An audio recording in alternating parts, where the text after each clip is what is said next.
সম্মানীয় দর্শক বন্ধুগণ, দেশজুড়ে পিএম কিষাণ সম্মান নিধি যোজনার 18তম কিস্তির টাকা ছাড়ার প্রক্রিয়া শুরু হয়ে গেল। পশ্চিমবঙ্গে এখনও পর্যন্ত কৃষকরা এই প্রকল্পে সর্বোচ্চ 12তম কিস্তির টাকা পেয়েছেন।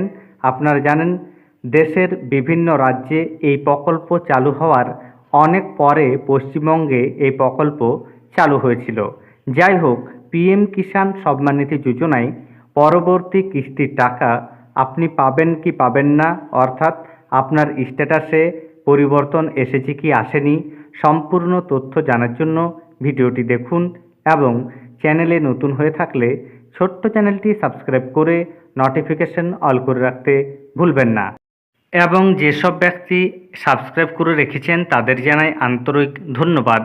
বন্ধুগণ, আপনি টাকা পাবেন কি পাবেন না বা আপনার স্ট্যাটাসে পরিবর্তন এসেছে কি আসেনি সেটা জানার জন্য সরাসরি নিজের মোবাইল ফোনে আপনারা গুগলে চলে আসবেন। গুগলে এসে pmkishan.gov.in লিখে সার্চ করবেন এবং প্রথমে যে অপশান দেখতে পাবেন এখানে আপনারা ক্লিক করবেন। এখানে ক্লিক করার সঙ্গে সঙ্গে পরবর্তী পেজটি ওপেন হয়ে যাবে এবং পিএম কিষাণ সম্মান নিধি যোজনার যে অফিসিয়াল ওয়েবসাইট সেটাতে আপনারা প্রবেশ করতে পারবেন।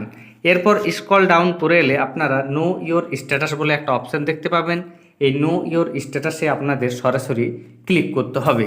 এখানে ক্লিক করার সঙ্গে সঙ্গে আপনারা নিচের দিকে স্ক্রল করে এলে দেখতে পাবেন এরকম একটা পেজ আপনাদের সামনে ওপেন হবে। এখানে দেখুন, আপনাদের রেজিস্ট্রেশন নাম্বার বসাতে হবে এবং এই যে ক্যাপচা রয়েছে সেটা বসিয়ে গেট ওটিপিতে ক্লিক করলে আপনাদের সামনে একটা ওটিপি আসবে আপনার মোবাইলে। সেই ওটিপিটি বসিয়ে গেট ডাটায় ক্লিক করলে আপনি আপনার স্ট্যাটাসটি দেখতে পারবেন। এবং আপনাদের কাছে যদি রেজিস্ট্রেশন নাম্বার না থেকে থাকে সেক্ষেত্রে আপনারা নো ইওর রেজিস্ট্রেশন নাম্বার এখানে আপনারা ক্লিক করবেন। এখানে ক্লিক করার সঙ্গে সঙ্গে দুটি অপশান আপনাদের সামনে এসে যাবে। প্রথমে দেখুন মোবাইল নাম্বারে সিলেক্ট করাই রয়েছে এবং এখানে আপনারা মোবাইল নাম্বার বসিয়ে এই ক্যাপচাটি দেখে দেখে এখানে ফিল করে এই যে অপশান এখানে ক্লিক করলে আপনার মোবাইলে একটা ওটিপি আসবে। সেই ওটিপি বসিয়ে দিলে আপনারা নিজেদের রেজিস্ট্রেশন নাম্বার পেয়ে যাবেন। এছাড়া আপনি যদি চান আপনি আধার সিলেক্ট করবেন। এই আধার সিলেক্ট করার পর আপনি এই যে অপশান রয়েছে এখানে আধার নাম্বার বসিয়ে আপনার এই ক্যাপচা দেখে দেখে এখানে ফিল করবেন এবং এখানে ক্লিক করবেন। একইভাবে আপনার মোবাইলে ওটিপি চলে আসবে। সেই ওটিপি বসিয়ে সাবমিট করলেই আপনারা নিজেদের রেজিস্ট্রেশন নাম্বার পেয়ে যাবেন। দেখুন, আমি রেজিস্ট্রেশন নাম্বার এবং ক্যাপচা বসিয়ে এবং এরপর ফোনে আসা ওটিপি বসিয়ে আমি একটা স্ট্যাটাস ওপেন করে আপনাদের সরাসরি দেখাচ্ছি। কৃষকের স্ট্যাটাসটি ওপেন হয়ে গেছে।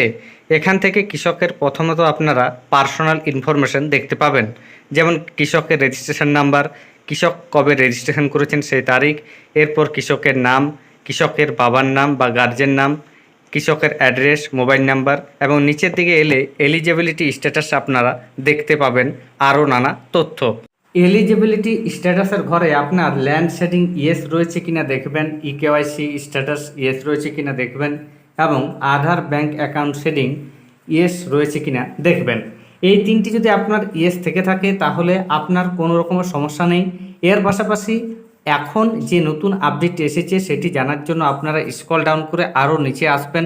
নিচে এলে আপনারা দেখতে পাবেন আপনার লেটেস্ট ইনস্টলমেন্ট ডিটেলসে কি পরিবর্তন এসছে সেটা দেখতে হবে।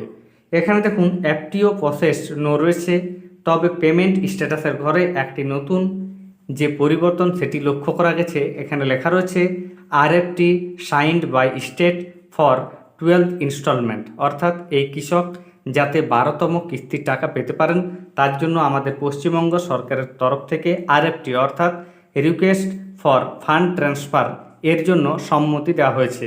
অর্থাৎ এই কৃষক এবার 12তম কিস্তির টাকা পাবেন।